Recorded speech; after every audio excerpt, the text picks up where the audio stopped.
Assalamualaikum warahmatullahi wabarakatuh. Perkenalkan, saya Lunaria dengan NIM 102022400341. Di sini saya akan mempresentasikan hasil tugas UTS saya.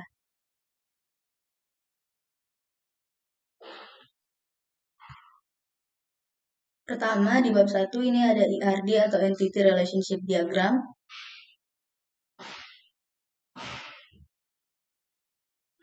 Di ERD ini ada entitas nama pasien 341 dengan atribut ID pasien, nama, kelas layanan, lalu ada relasi melakukan yang terhubung ke entitas transaksi 341 dengan atribut ID transaksi, waktu transaksi, total biaya, dan ID pasien sebagai foreign key. Selanjutnya, dari entitas transaksi ada relasi terdiri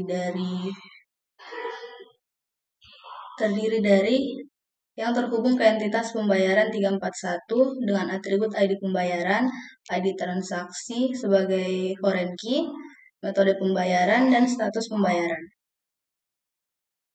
Selanjutnya dari entitas transaksi memiliki relasi terdiri dari entitas item layanan 341 dengan atribut ID item, ID transaksi sebagai foreign key, subtotal, jumlah, dan harga satuan. Lalu dari entitas item layanan 341 memiliki relasi bagian dari ke entitas layanan 341.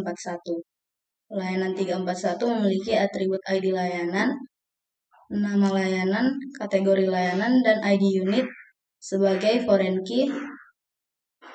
Lalu ada relasi disediakan oleh entitas unit rumah sakit yang memiliki atribut ID unit dan nama unit. Selanjutnya dari entitas layanan memiliki relasi asosiasi yang di dalam relasi ini memiliki atribut tarif khusus dan kelas layanan. Selanjutnya dari entitas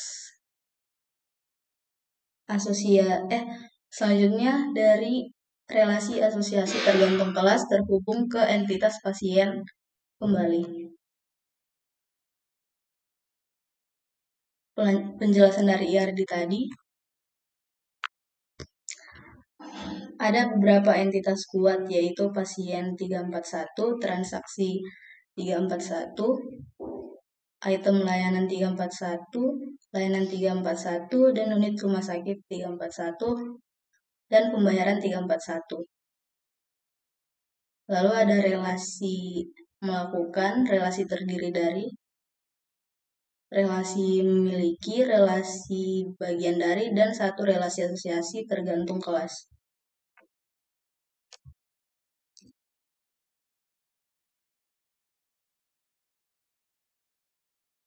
Untuk kardinalitasnya, dari entitas pasien ke transaksi memiliki kardinalitas one to many, dari entitas transaksi ke entitas pembayaran memiliki kardinalitas one to one, dari transaksi ke entitas item layanan memiliki kardinalitas many to many, dari entitas item layanan ke layanan memiliki kardinalitas many to one atau one to many. Dari entitas layanan ke entitas unit rumah sakit memiliki kardinalitas many to one atau one to many. Lalu dari entitas layanan ke entitas pasien melalui relasi asosiasi memiliki kardinalitas many to many.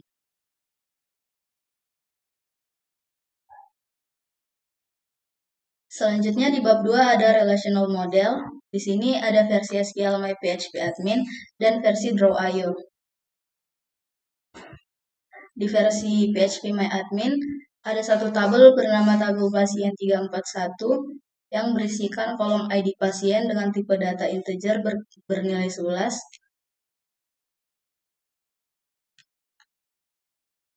Kolom nama dengan tipe data varchar bernilai 100 nilai. Lalu kolom kelas layanan dengan tipe data varchar bernilai 50. Lalu selanjutnya ada tabel transaksi 341 dengan kolom ID transaksi dengan tipe data integer berisi 11, ID pasien dengan tipe data integer berisi 11 nilai juga. Lalu ada waktu transaksi dengan tipe data date time. Lalu ada total biaya dengan tipe data desimal bernilai 12,2. Selanjutnya ada tabel pembayaran 341 berisikan ID pembayaran dengan tipe data integer bernilai 11, ID transaksi dengan tipe data integer bernilai 11 juga, metode pembayaran dengan tipe data varchar bernilai 50 nilai, status pembayaran dengan tipe data varchar bernilai 50. Lalu selanjutnya ada tabel item layanan 341 berisikan ID item dengan tipe data integer bernilai 11, ID transaksi dengan tipe data integer bernilai 11 juga, subtotal bernilai desimal atau double dengan nilai 12,2, jumlah dengan tipe data integer berisi 11 nilai, harga satuan dengan tipe data desimal atau double bernilai 12,2 dan ID layanan dengan tipe data integer bernilai 11. Selanjutnya ada layanan 341 berisikan ID layanan dengan tipe data integer bernilai 11, nama layanan dengan tipe data varchar berisi 100 nilai, kategori layanan dengan tipe data varchar berisi 50 nilai, ID unit dengan tipe data integer berisi 11 nilai.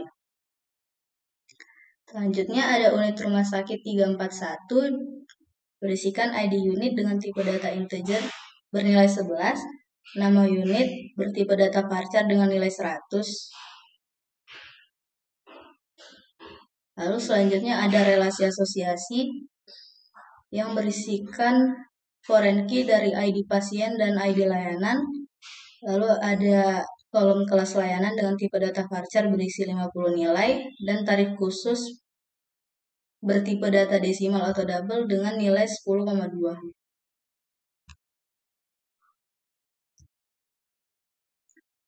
Penjelasan dari rasional model yang tadi.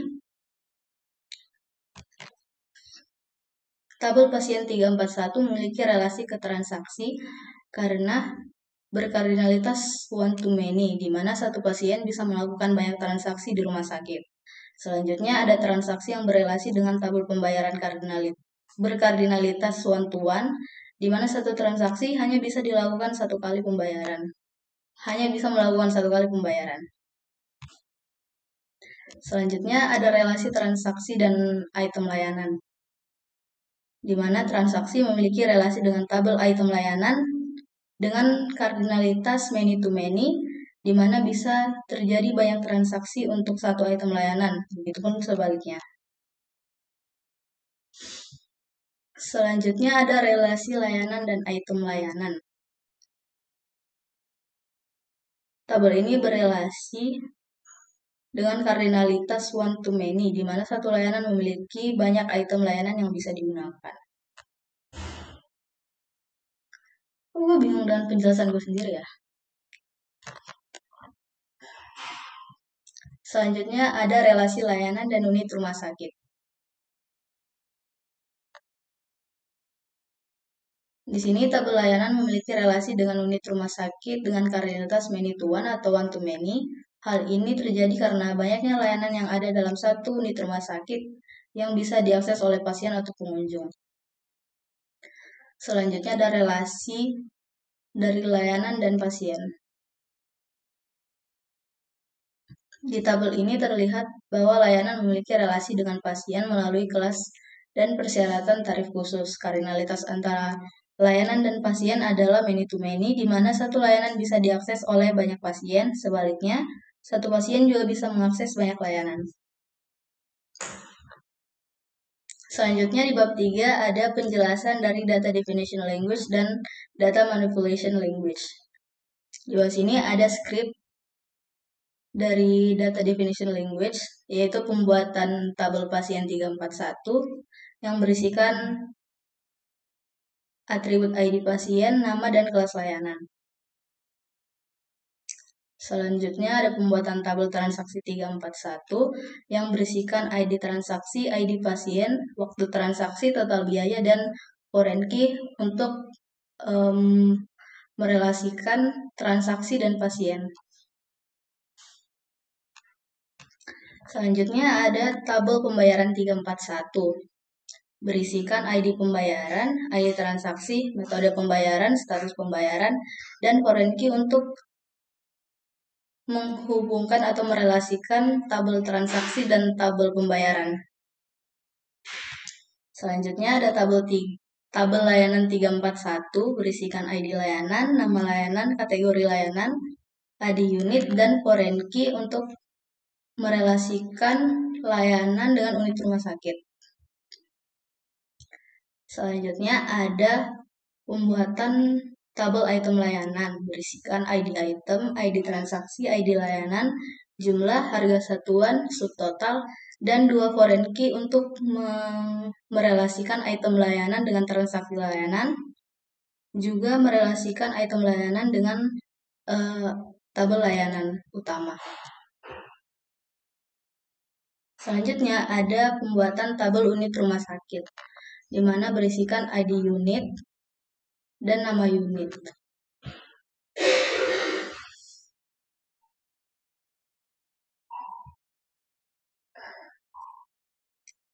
Selanjutnya ada entitas relasi asosiasi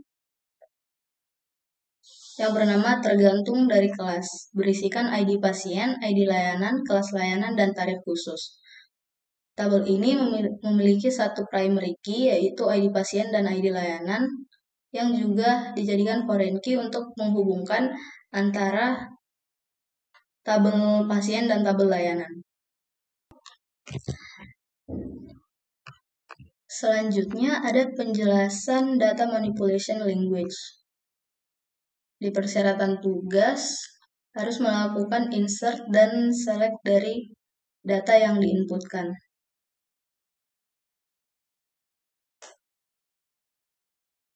Untuk insert data pertama dilakukan pada tabel pasien, yaitu menambahkan nama, berjumlah 5 nama, dan tipe kelasnya. Selanjutnya, menambahkan data unit yang tersedia pada suatu rumah sakit. Di sini saya menambahkan 5 unit layanan pada data rumah sakit, yaitu poli umum, poli gigi, laboratorium, radiologi, dan IGD. Ini bentuk tabelnya. Lalu menambahkan data transaksi yang dilakukan oleh pasien, seperti membeli obat dengan harganya. Lalu ini tabel dari data yang telah diinputkan. Lalu selanjutnya menambahkan data layanan yang tersedia di rumah sakit. Di sini saya menambahkan data layanan konsultasi dokter umum atau konsultasi, pemeriksaan gigi untuk konsultasi, tes darah lengkap di laboratorium, ronsen dada di radiologi, dan pemeriksaan cepat COVID-19 di IGD. Dan ini bentuk dari tabel dari data yang sudah diinputkan. Selanjutnya ada menambahkan detail pembayaran yang dilakukan oleh pasien. Angka ini menunjukkan kode unik dari transaksi yang dilakukan. Lalu ini adalah penjelasannya, apakah dia transfer dari bank, dan ini statusnya, apakah lunas atau belum lunas. Lalu ini adalah bentuk tabel dari data yang telah diinputkan. Di bab 4 adalah penjelasan normalisasi dari data yang ada di tugas. Untuk normalisasi 1NF, saya menghilangkan multi value attributes dengan memecahkan barisan menjadi beberapa baris di transaksi 341. Lalu untuk normalisasi 2NF dan 3NF, saya memecahkan tabel menjadi tabel yang atribut non-kuncinya bergantung pada kunci utama.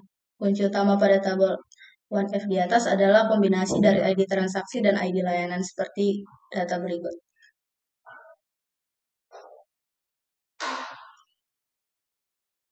Sekian penjelasan dari saya, kurang dan lebihnya mohon dimaafkan. Wassalamualaikum warahmatullahi wabarakatuh.